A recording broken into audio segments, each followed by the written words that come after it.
Welcome to Narisiki, and today let's make oil-free sprouted chickpea salad. And for this I have taken sprouted chickpeas, and I have a video link in the description how to sprout chickpeas. I'm cooking them in water. So just take 1 cup of water, add these chickpeas. We don't want to overcook them.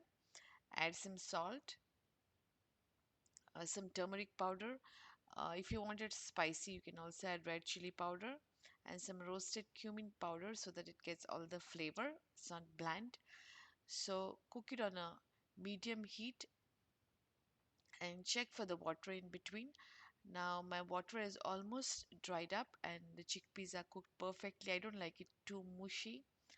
So now what I'm going to do is I'm going to cook it for another 2 to 3 minutes and put up the gas stove. So let's get some fresh vegetables ready. So here I have tomatoes. They are nicely ripe. Bell pepper, I have green and red.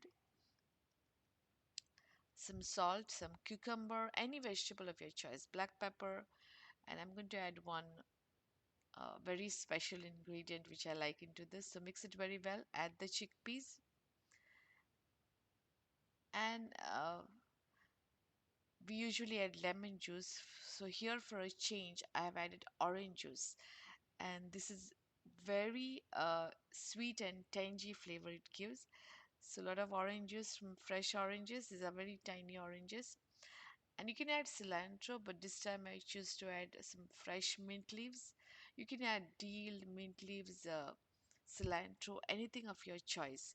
And use seasonal vegetables because seasonal vegetables are fresh and they are good for your health. According to the season, we get vegetables.